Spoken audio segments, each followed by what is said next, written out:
Hello, and welcome to this webinar called Making Telehealth Happen. My name is Jana Fishbach, and I am an occupational therapist from Des Moines, Iowa in the United States. So I am from a part of the country called the Midwest. So I'm in the center part of the country, but a little bit north. So we are looking at potentially getting some snow tomorrow. We are in spring heading to summer, but that doesn't mean that we might not still get some snow into May. I only say that to hopefully help make a connection with you so that you can understand you are not alone during this difficult time. The difficulties that you're experiencing right now are shared in the US and all over the world, and we're just trying to all make it through and support each other the best we can at this very difficult time. So that's kind of my goal, is just to help you move past the idea of telehealth and really help you establish how you're going to do telehealth. How do we work with other people to serve as our e-helpers and really facilitate the change in activities that we want to see those individuals doing, and empower those e-helpers to really help that client when we're not seeing them for therapy services.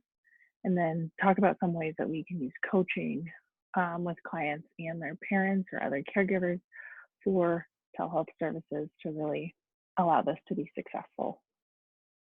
So my telehealth background and connection, about 4+ years ago, my friend, who is one of the founders of .com Therapy, reached out to me because they were serving all of these rural communities that needed speech therapy services desperately, but they also needed OT services. And so she asked me if I would figure out what occupational therapy could look like via telehealth.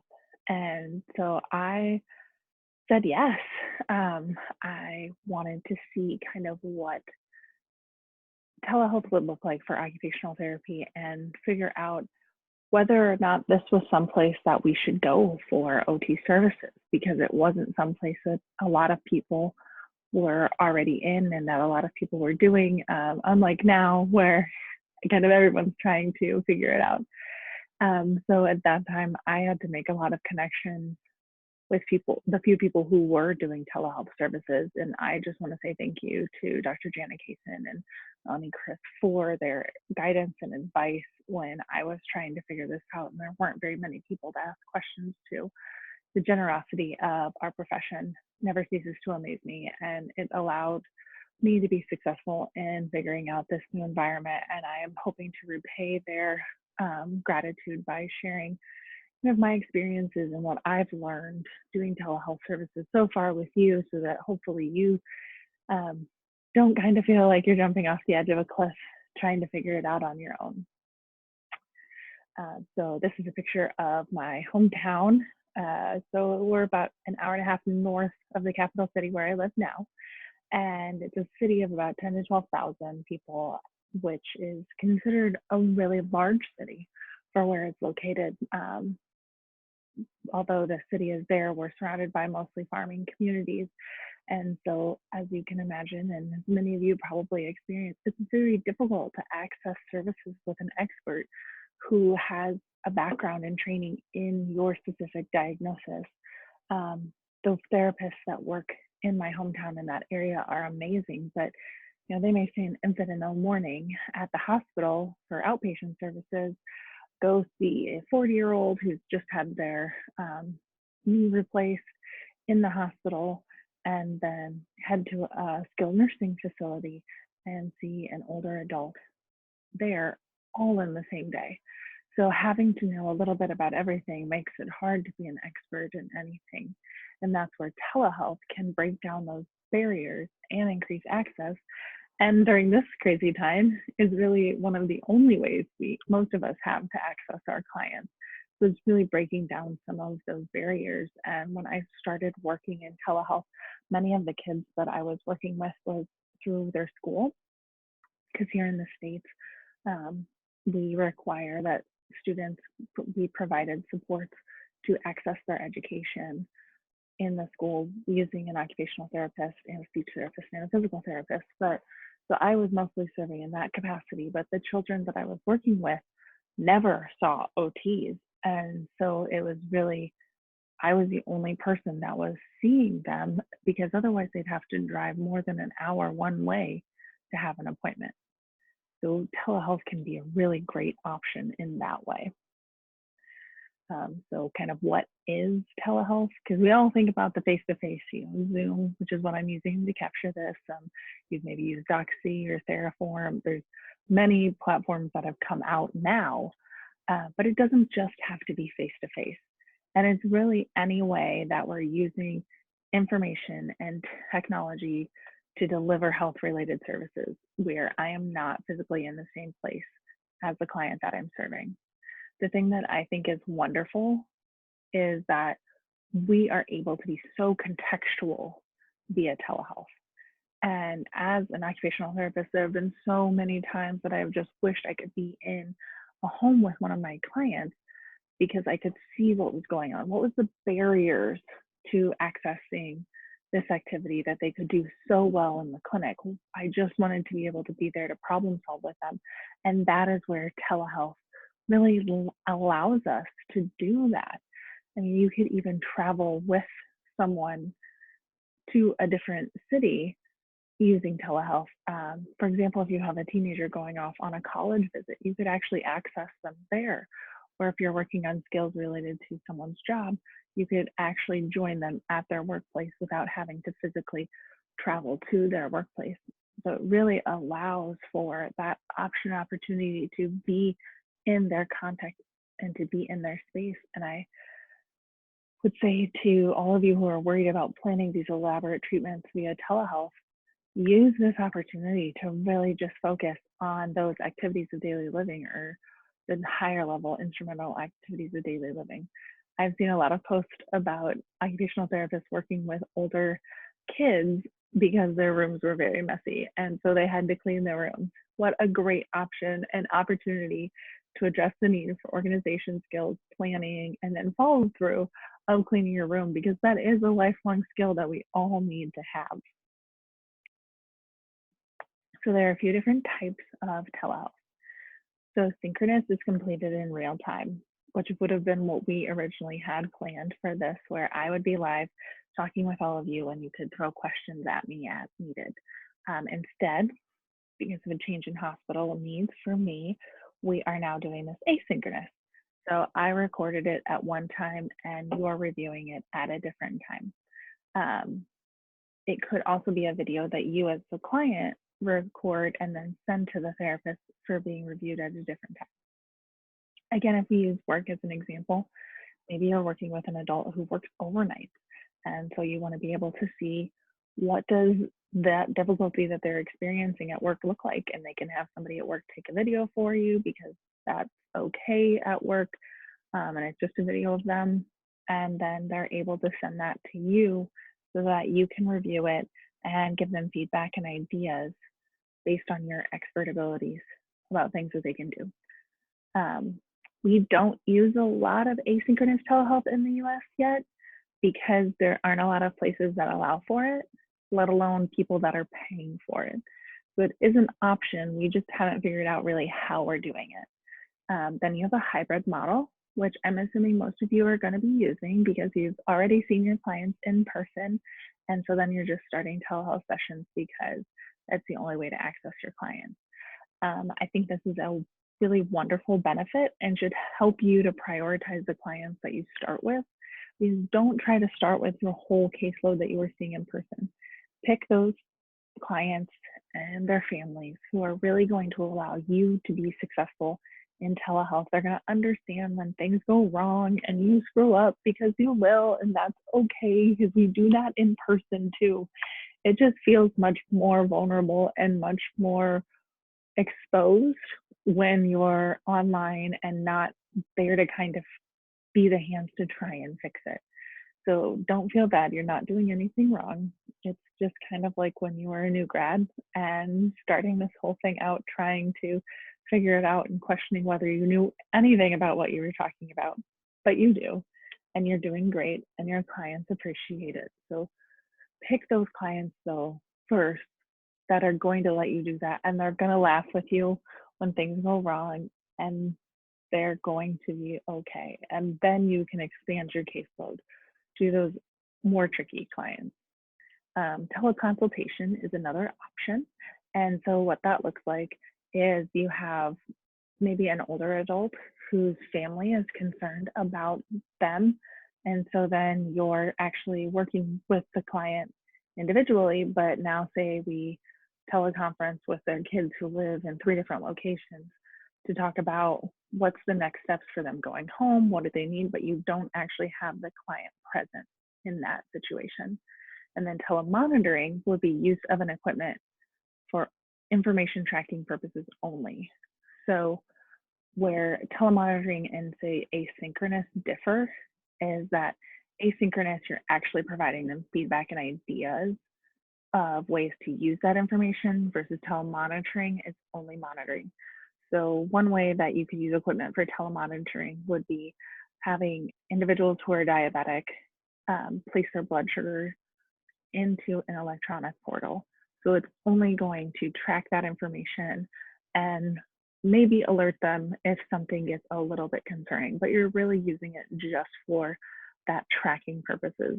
Versus if you used maybe some wearable technology like a smartwatch, and then you had a client who maybe has cardiac issues, say they're post CABG or heart surgery, and so you want to track their exercise and how high their heart rate is getting, you could then use the information from that smartwatch to be monitoring that for them. But you're going to actually look at that information, talk about it, provide them feedback, maybe talk about anxiety that they're experiencing and where their heart rate is based on the monitor with that. But so because it's not happening in live time, you're looking back at what happened before. That would be more asynchronous. But because you're talking about it and you're providing guidance based on what you're seeing, that's more of an asynchronous than just a monitoring program. So I tried to learn as much as I possibly could about the Protection of Personal Information Act, or POPI, which is, I'm told, very similar to Health Insurance Portability and Accountability Act. And from what I could see, they are very similar. And if you meet HIPAA requirements, you're going to meet the requirements of POPI. So there are a lot of things that are very similar when we're thinking about protecting privacy of those that we're working with in person versus telehealth. So obviously any communication, so whether it be phone or email and social media that you're using between sessions always needs to be secured. And we shouldn't be talking to our clients on any social media accounts about how they're in our care. You shouldn't be using an email that is not secured and encrypted, because that is a concern whether you're seeing the person via telehealth or in person. I think it becomes more concerning for telehealth because you use a lot of email, because we're emailing pre-session and potentially post-session just to talk about what to have on hand at the home for the things that we're going to work on, and then just ideas or questions, concerns that maybe came up.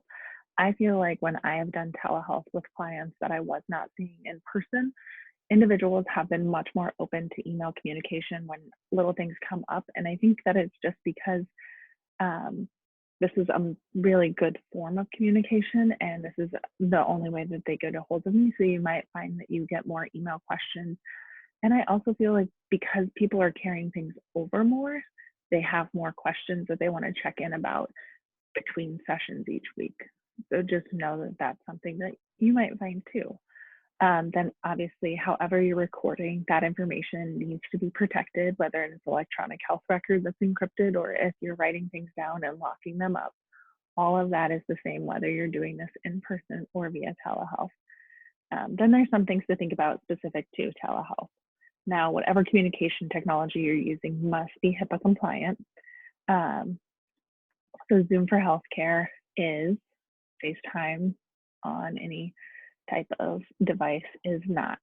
I know there's a lot of concerns with Zoom right now, so I won't really address those, but you just want to be thinking about, even though right now some of these things might be a little bit more lax because of the pandemic, if this is something you're investing in and you're going to potentially do post-pandemic, you want to make sure that you are being compliant and nothing that you're bringing into the clinic or your space where you're working right now is going to follow post-pandemic of being non-compliant.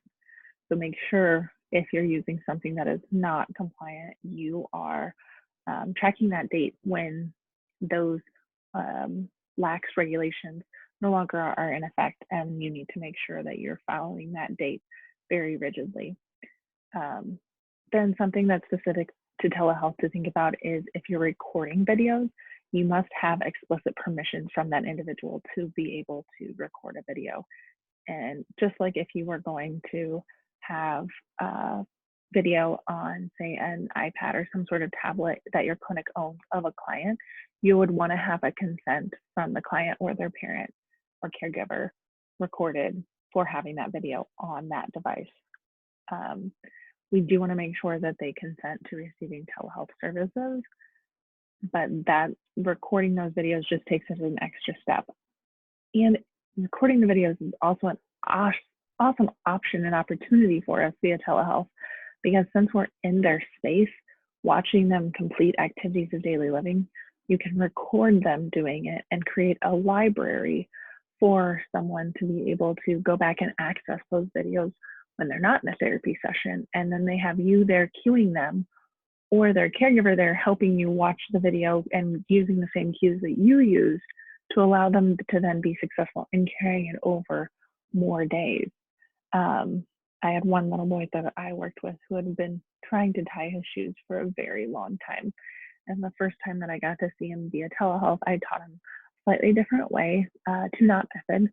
And because he already knew how to tie a knot, he was able to be successful. And I took a video of him, and I got an email the next day from school because he had tied his shoes every time that day, the rest of the day at school. And then grandma had reported, because he lived with his grandma, that he tied his shoes that night, and the next morning they come to school, and he was able to use that video to support him in doing that activity during that time. So it was awesome to see just that confidence in him take off because he had something to reference to allow him to be successful. So during our sessions, we want to think about how we can use e-helpers. So although my nephew is adorable, he's probably not the best e-helper for his baby sister. A parent or caregiver of some kind is probably better. We can use a sibling. We just want to make sure that they're old enough and able to follow directions and support us in the appropriate ways. A lot of times I will engage siblings in telehealth just like I would in person, but I definitely need to know their limitations, and I would probably have a parent involved still if we're using a sibling in an activity. Then for our adults, maybe a friend or a neighbor, someone that you're living with right now is probably your only option. If you're in the school, I've had teachers, paraprofessionals, librarians, even a vice principal once. So just someone who can help be your hands and keep that individual on track. This e-helper concept is really what allows telehealth to be successful. And it was the reason that I potentially thought that telehealth could be successful. I am trained by the STAR Institute out of Denver, Colorado. That's actually the connection that brought me to you all. But their big piece is training parents to work with kids who have sensory processing difficulties and autism spectrum disorder. And so when you are going through a treatment session in STAR Institute, it starts off very therapist-led, with parents getting coaching and being included in the discussion, to being much more parent-driven, and the therapist kind of standing back and coaching the parent to continue building the parent skills, because the idea is that the parents are with that child the rest of the day. And so they need to be able to regulate and engage that child appropriately, because that's the only way we're going to really build their skills. And so a huge concern I constantly hear is about how we are giving therapeutic touch via telehealth, and that we're not doing that. And the truth of the matter is that I am not the one who needs to have therapeutic touch with the people that I work with. It's the people in their life every day that continue to support them in doing these activities that need to have the therapeutic touch with them. And so especially for our parents of kiddos with different abilities, it is so important that they feel confident and empowered to continue to do the activities that we've done in the clinic at home. And that is where I feel like telehealth really just bridges that gap so well and allows them to be successful because they are the ones with their hands on them. And for the kids that I work with, they are able to get their child regulated in that child's environment that they're in all the time. And the parents are the ones doing it. Sharing that joy and sharing that magic is so important for that connection and that social emotional development. So that has been something that when I was very concerned that this was not a space to be in, I did not anticipate how well that would really help us to achieve our holistic goals, not just our specific skill goals. So you want to think about your space. I'm coming to you from my living room because right now my fiance and I are sharing spaces that we're usually not in most of the day.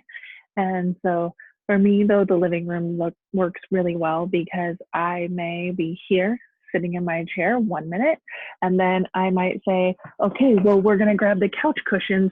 And so then I'm going to go over to my couch and I'm going to grab couch cushions off the couch and start building my fort to show exactly what I want them to be doing at home. So it just provides that option and opportunity because most of my kids that I'm working with right now are also in their living rooms doing these activities. So it provides me that option and opportunity. It's definitely forced me to keep my living room and kitchen clean so that nothing shows up that I don't want to be shown up.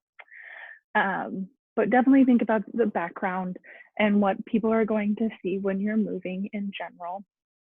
I originally had thought about having this open, although it's somewhat bright, even though it's a quite dreary day ahead of that snowstorm. You can see how the shadows greatly changed and it makes it a little bit harder to see me. So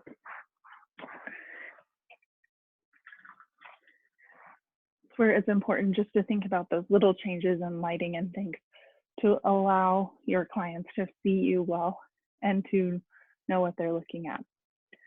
Then you also want to make sure I always have a bunch of things ready to go off to the side, just like I have multiple items off to the side in my clinic setting too, so that I can pull multiple tricks out of my bag. But it's out of the camera, out of you, because you don't want to pull something over. And especially for me with my kiddos that I work with, be like, oh, what's that? What's that? Because they will.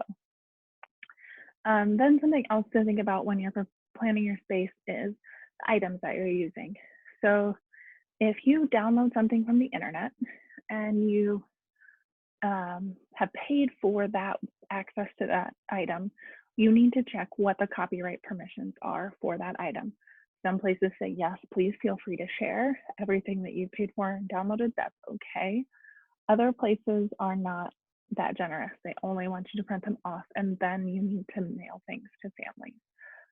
If you download something from an open access link so that I could click on it too and download it, you want to send that link to the family for them to download it, not sending them the thing that you downloaded. If you work in a clinic, you don't want to have a central repository of items that you've all downloaded from the internet and then you send out to different people. Instead, having a variety of links available to everyone to click or to send out is a better way to do that because you're no longer infringing on copyright. And these are things that sometimes happen in the clinic where we're sharing things in ways that aren't exactly the way we should be doing them, but it's even more important when you're in an electronic space to make sure that you're following those copyright rules and regulations. So things to think about when you're going on camera. We've already talked about the space for you, but you also need to think about the space for those that you're working with. As soon as you move into the space, anything that you see on camera, you become liable for. So what does that mean? My very first individualized education plan So for those in-school services that we provide in the States, we have a meeting where we invite the teachers and the parents and all of the therapy services that are working with that child to have a conversation about what that child needs. And so my very first one of those via telehealth, the parents unfortunately were not able to attend the multiple times that we had rescheduled it. And so we had it, and the teacher and the child assistant, their number one goal for him was for him to become toilet trained, because he was a first grader and they thought he was capable of that, and they just really wanted to work on that with him. And I thought, great, I've done that a million times. That is no problem at all. And then I thought about it for a little bit, and I thought, I don't know how I feel about putting a child on camera in a vulnerable position exposed like that. And there are not strict guidelines yet by AOTA, or the American Occupational Therapy Association, or the World Federation of Occupational Therapy. So I would encourage you to look and see if there are strict guidelines for South Africa as well. What we generally say is just not to do it. So for that little boy, we were able to get him potty trained, just working on it at school.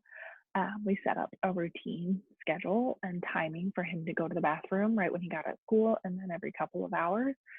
And we also started with him sitting on the toilet, fully clothed, so that I could see him. And he thought we were crazy, but it worked out really well, because one of the first things that I noticed was that his legs were too short.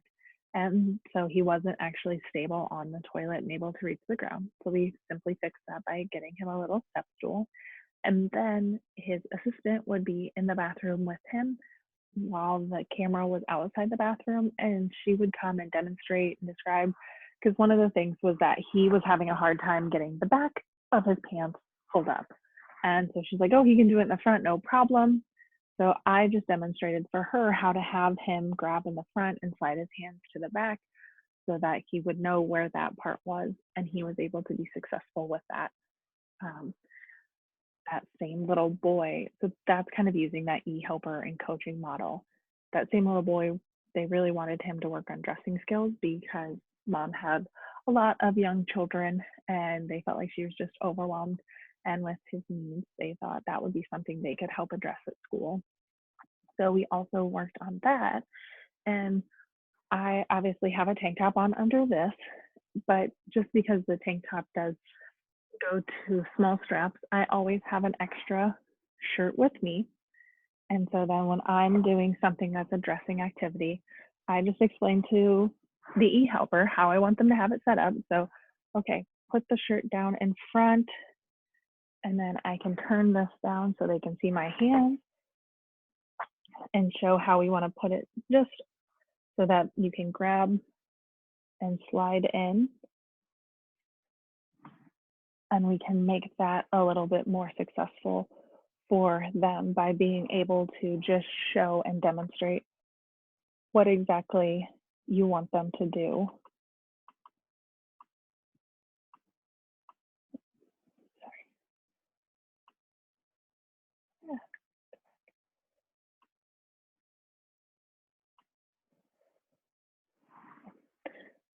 Sorry, I was just going to model that one more time with it a little bit bigger. So we can put our hands in here, and then I can flip it back up, show how to grab, pull over our head and down. And then similarly, we can demonstrate how to take it off.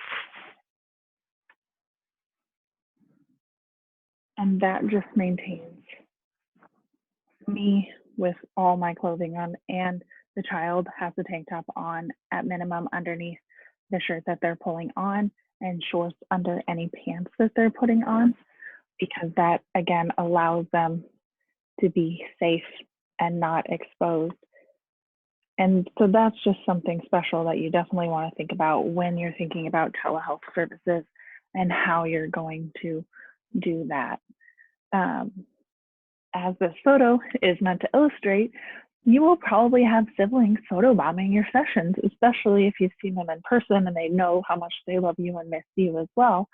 So you want to make sure that you have a release for anyone who would come onto screen, because that is also, again, something that you are um, responsible for being on video. If you're going to do a group via telehealth, you want to make sure that you have a consent that's specific to groups and an extra consent for people knowing that, yes, other people are going to be able to view my screen, and you need to have an agreement set up that it's just the people in the group that are going to see that screen, and we're not going to have multiple siblings or random people walking by seeing that. You also need to have families understand they can't take a video or a photo of the group session online, because just like in a clinic where you can't have one client taking a video or a photo where another client is in that photo or video, we just need to make sure we're maintaining that in this online space.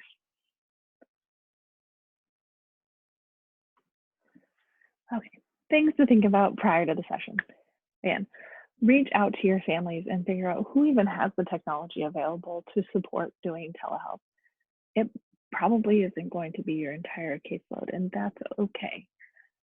But you want to know who are your options for doing this with, who has good internet speed and it's not variable, because trying to do this if it's buffering is awful. We've had to quit sessions because of weather that was causing Wi-Fi to be unreliable, or sometimes high usage has caused problems. Again, if when I've been in schools, when they're doing standardized testing and everybody's on the internet, it's not a good time to do a session. That might be something we experience right now because there's a lot of people using the internet very often right now. So just something to think about. Then you want to think about what camera technology do they have available and how are they going to stabilize it. So this is my laptop on my computer, which I'm sure you've noticed as I've been moving it. That allows it to be stable. You might have noticed I was tapping the table at one point and that made the camera shake a little bit. That is something to consider. I get a little motion sick, not too bad, but having had sessions where someone was holding the phone or iPad the whole time, it is not the most wonderful thing to do for long periods of time. So you do want to figure out if there's a way that you can stabilize the device, especially when you're trying to change to see different things. You want to be able to see what their hands are doing and then come back up to doing their face. If you can have more cameras than that, it is wonderful, but it's just not required. And at this difficult time in everyone's life, we can make do with the cameras that people have, but just thinking about that for, what's optimal and what's going to get us through. It's really impossible to work on typing and be able to see their hands if they're using the camera on a laptop, because you have to bend the screen in such a way that it blocks their ability to see. And most of the time, you really can't even see their hands very well, anyways. So that's just something, again, to think about if that's the thing that you're working on, and how you're going to move. And physical therapists, I feel like, find that having an iPad is actually much more advantageous because they're moving so much. So, all those options are great. Then you want to think about other responsibilities. So again, my nephews and niece are adorable, but all three of them, having them home and my sister and brother-in-law trying to work makes it a little bit tricky, along with their black lab. It might make it a little bit difficult to get a really good session in at first. And so that's okay. Maybe they might not be the best family to start with because you're just trying to dip your toe in, but maybe they are, because their parents are also going to understand when things go wrong or when one runs in screaming and crying. Those are the things that are the reality of our everyday lives, and those are the realities of our sessions. It's just different because we're doing it from a camera instead of being there in person. I think work right now is definitely a stressor for all of our clients, whether it be their parents or themselves. And so figuring out if right now this is even something that they can do and they want to do actively is really important before moving forward.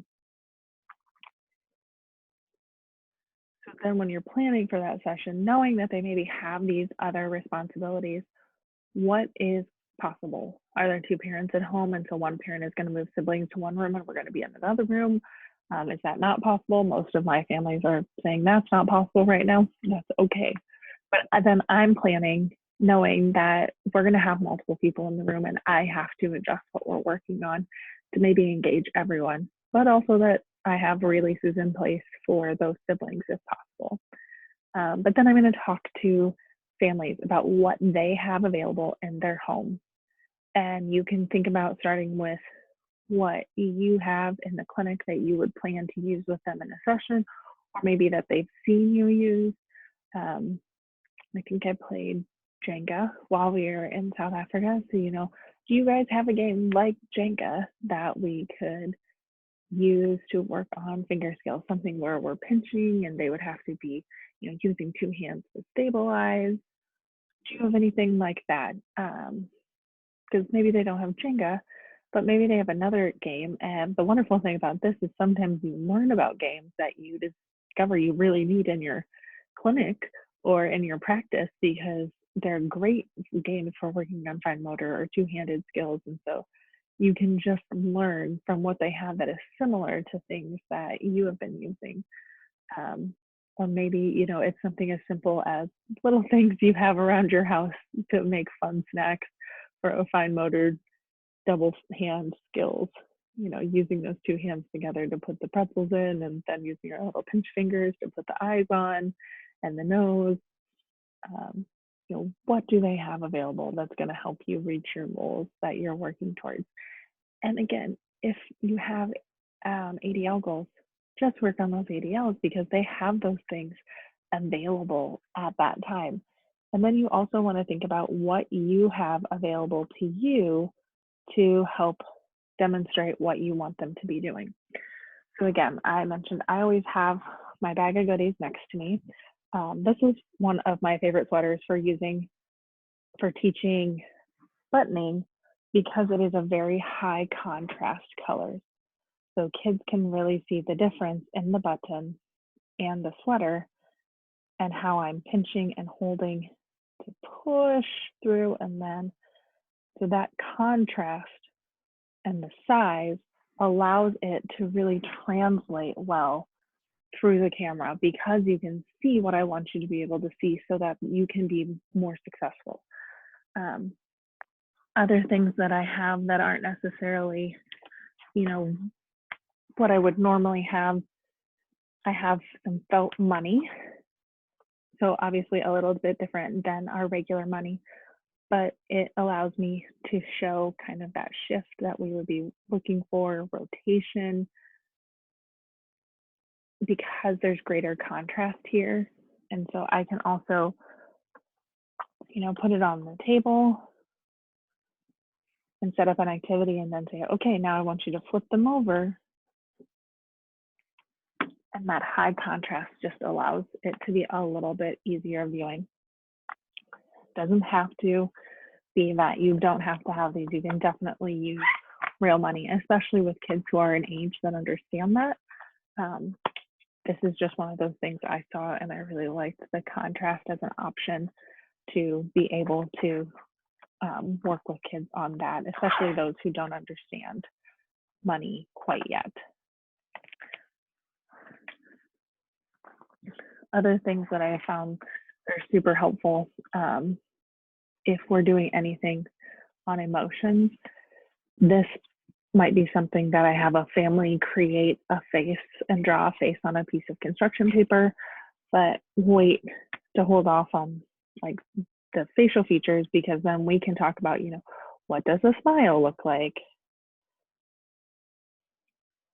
versus a frown, and how do we show those different emotions, and then the child can finish the one on their side to describe their emotions. But just having that option of wiping off and doing it again has really been helpful for me. Again, if you can't run out to the store and do this, using something with like wax paper over it might allow you to kind of erase and redo again, so that you're not constantly trying to erase using a pencil, because sometimes that gets a little bit tricky. I also have a doll with me that helps me to demonstrate different positioning that I am doing with a child.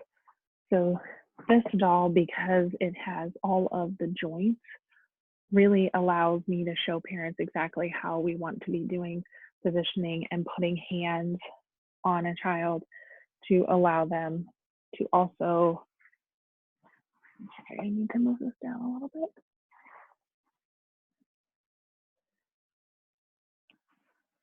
Allow them to get the child into a similar position, and you can help by talking about hands, or if you do anything with like a baby with torticollis, you can have them positioned and show how you want to stretch their neck this way. Another thing that I have done with this doll is shown how to position them in, say, a chair. And so since our families are maybe having to figure a lot of things out right now, okay, obviously we can tell this chair is too big for this doll or child. So we can talk about starting with pillows, and can we get, pillows in there to support them on either side.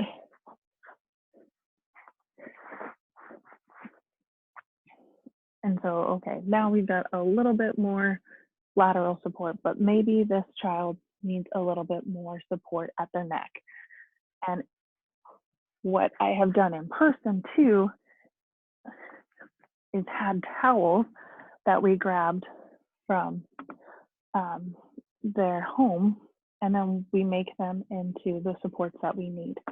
So I would show the parents how to roll the towel very tightly.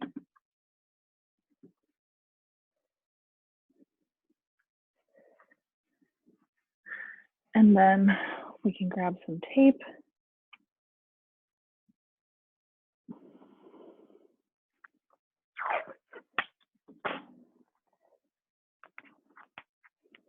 And use that tape to secure the towel.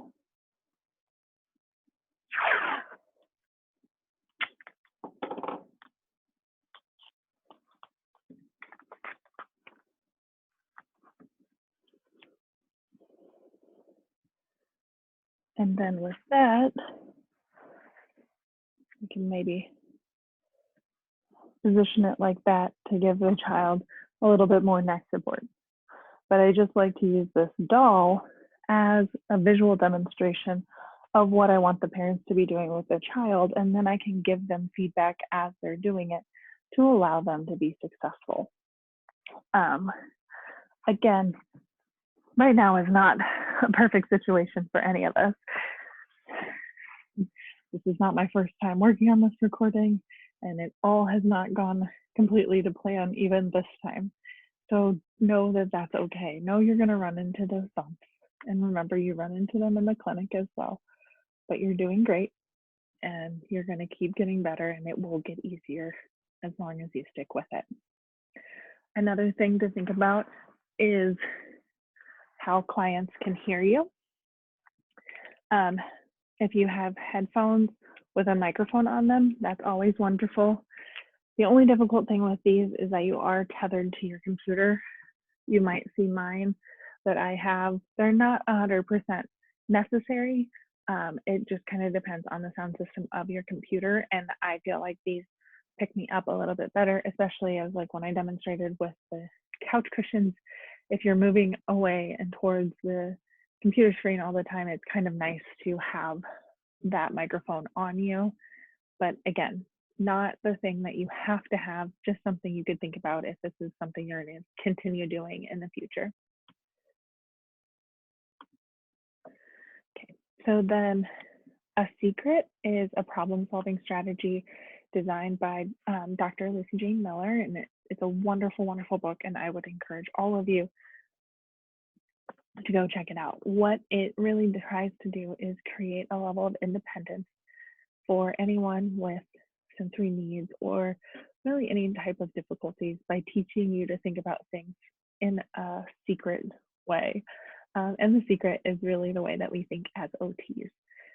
So you're trying to help someone think about things that support or hinder themselves in the areas of attention, sensory, emotional regulation, culture, context, current condition, relationship, environment, and task. So, as you're listening to me right now, you might be cuddled up on your couch in your favorite pair of sweatpants, drinking a nice cup of tea, kind of relaxing and feeling good.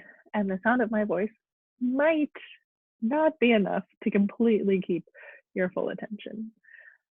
That's okay. We all have those moments.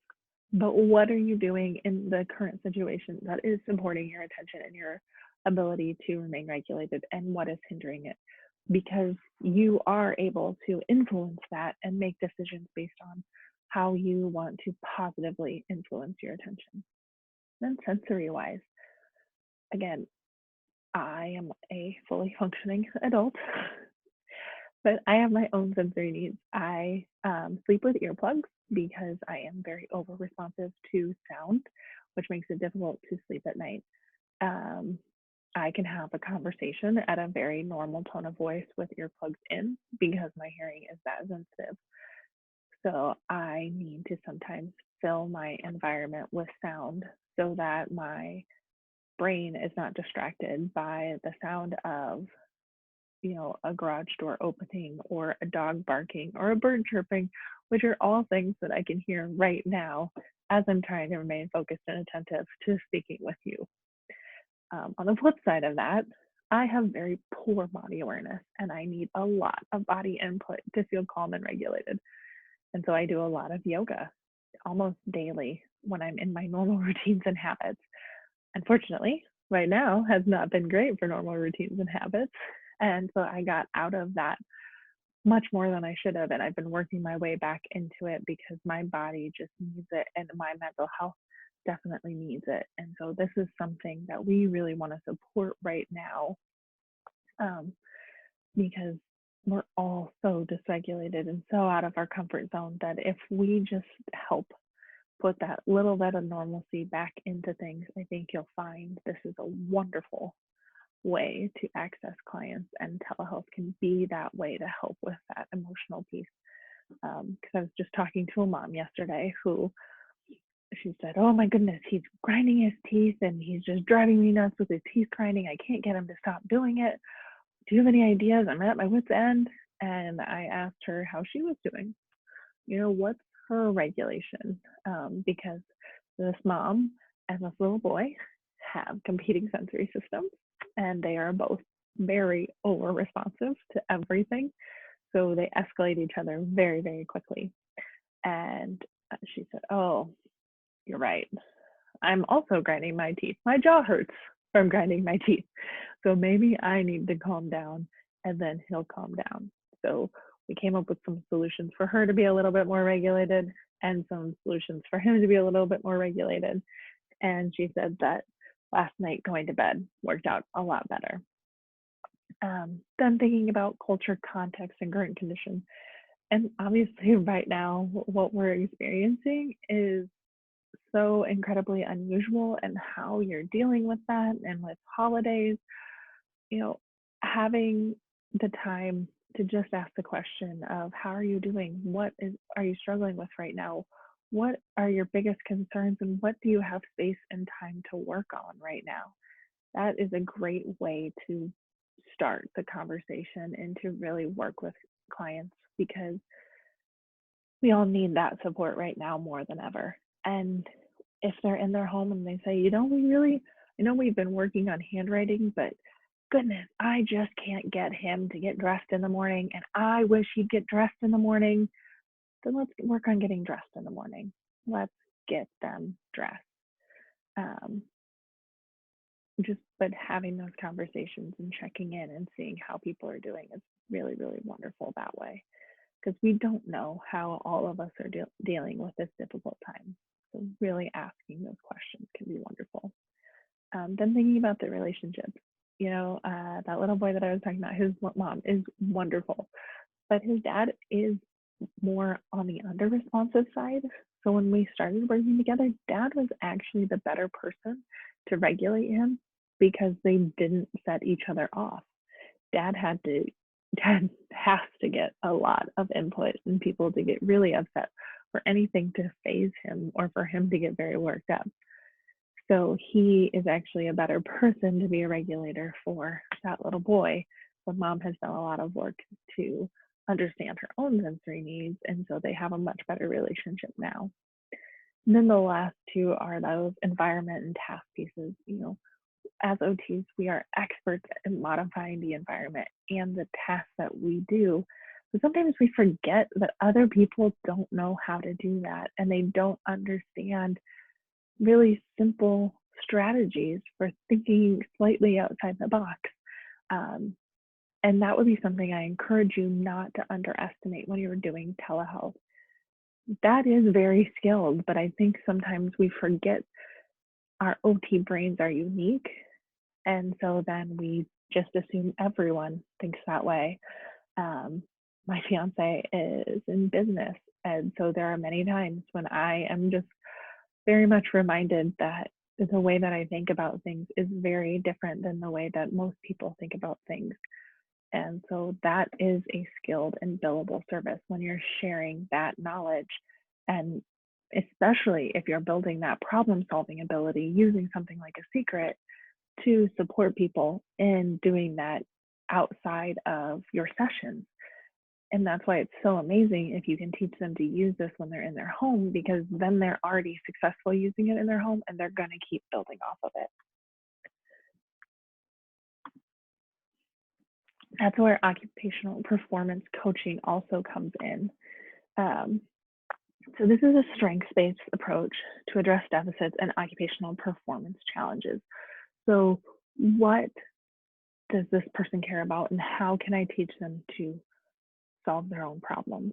A secret is one way to kind of coach, even though it's not specifically something in coaching, but it's just building that skill set in them. And the goal is really to support participation in the home and community, which is again where telehealth lets us get into the community, get into those environments that we normally don't see because we're in a clinic. I actually got to travel to South Africa a few years ago and up to Rustenburg. And this is a photo from when we were in Rustenburg overlooking the city. And so I just wanted to use that as my example of being out in the community. So if anyone watching this is from the Rustenburg area, hello to you and your wonderful people. I greatly enjoyed my time there. So there are three domains of occupational performance coaching to think about. The first is emotional support. And we've talked about that a little bit already. How, at this very difficult time for everyone emotionally, can we be there to support our clients? How can you show that person who has maybe just had a stroke and is trying to recover that they are the best person to be an advocate for themselves, and they can tell people when they need things and what they need, and that is okay? Or how can you show the parent of the child with autism that they are the best advocate for their child and they are the expert on their child? Even if they need support in that role, they're the best person to be doing that role. And with that being said, that's where this information exchange is really important, that it goes both directions. As an OT, when you're using a coaching model, it's important to remember that you can still bring that expert knowledge to the table. That's why they're working with you. But you need to be able to learn from them and grow with them, because when you do that, when you become in this reciprocal relationship, you'll learn about things that you didn't know existed that can help you move forward. And then it's a very structured process that we're going to talk about next. So there's kind of a guide for many sessions to teach this problem solving format. This photo is from Camp Kaleidoscope, which was one of the things that we were fortunate enough to get to be a part of when I was in South Africa. And it was a day of activities for people of all abilities to come together, planned by the woman who is playing baseball right now there in the photo. And it was just an awesome way to think about how do we all come together to engage in activities that have so much meaning for all of us, and how do we build towards coming to meet the needs in the community of individuals of all abilities. So we want to make sure that we're thinking about the occupation-based performance coaching process. So when I said that there's a structured process and teaches this problem solving, this is something that you can really do in your own everyday life. Um, when you kind of understand it and learn it, you can really use this to set your own goals and figure out how you're going to work towards them and how to prioritize them. Because a lot of times I think we set really big, lofty professional goals for ourselves, personal goals for ourselves, but we can do that so well for our clients and break it down. But for some reason, for ourselves, I think sometimes we miss the boat a little bit. And so working with coaching with others, you can also really use it with yourself and with your family members to, achieve the goals that you're looking at. So this is Brenda, the woman that was batting in the previous picture, riding on a zip line when we were in Rustenburg, because this was one of her bucket list things. And I so admire the way that she really set goals, which was her bucket list, or is her bucket list. I shouldn't say was, is her bucket list. And so she decided she was going to tackle her bucket list one thing at a time and really set her sights on one next step towards that bucket list. And so while we were there, that thing that she had wanted to conquer next was going on a zip line. Brenda has cerebral palsy, and so it was a little bit trickier, and she had to learn about different options that were available to her and her community. And so she had looked at who would potentially be willing to do it, what supports they have in place to allow her to be able to do that. And she contacted places to make sure that it would be possible and what were other things that she needed. And so then she came up with a plan of when she was going to do that and how she was going to do that. And then we were able to do it. And I don't use this as an example because I used coaching with Brenda or anything like that. Her wonderful mother, Sharon, has done, taught her all of these things a very long time ago. But I use it only as a way to say, this is a process that can be applied to so many things in life beyond just something very quite simple as learning how to tie your shoes. It can be something that small, that simple, with just a few steps, to something this big where you're slowly chipping away at the goals that you really want to achieve because you're prioritizing the goals. And each week you're checking the performance of that desired goal and reviewing what went well, what didn't go well, what could be done better. And then you're moving forward and generalizing that to other activities and putting it into other contexts and other environments. And it's just amazing the way that you can really use this to be successful in your everyday life and to carry out multiple activities, because we need this structure to really know where we're going and to be able to get towards our goals. And as I mentioned, if you understand occupational performance coaching and you start to use it a little bit more with clients, use it with yourself first, and you'll see that you can come up with really what that first step is to a goal and how you're going to achieve it. And when you start to knock down those goals, you can really see a change in the things that you're able to achieve. So then I have some resources for you for telehealth, and we're going to make these available. Some of them are just informational for the American Telemed Association, the World Federation of Occupational Therapy. WPS Online and Pearson's Q Global are actually available right now at a free cost for most of their questionnaires. So if this is something that you might already be familiar with some of their questionnaires, if you're using them in person practice and via telehealth, I can tell you it is so much easier because you don't have to score them. Most of them auto score themselves and generate the report for you. So then you just have the results, which is kind of amazing. .com Therapy has made their OT resources available to everyone. That's the company that I work with. So just another great space. Your Therapy source is a great option for things that you can download, as well as Project Team. And both of these, you can download them and use them and disperse them. They have really great copyright rules. So that's why I wanted to share that with you. And then Telehealth Share is by some American occupational therapy researchers who are doing telehealth, and they wanted to create resource videos and just a bunch of training material for OTs. They helped write the position paper, so I would strongly encourage you to go look at those items. And then we are going to set up a time to talk about it. What questions or concerns do you have prior to getting going? What have you tried that you wish would have gone better? Do I have ideas, or have I run into that situation? So how can I help you move from planning to doing? I want to help you guys to be successful. So if you have a question, please shoot it to the group and I will answer them either online in written format or via a live session. We're just trying to figure out when that will be. Just some things here with the hospital have changed, so trying to figure out my schedule.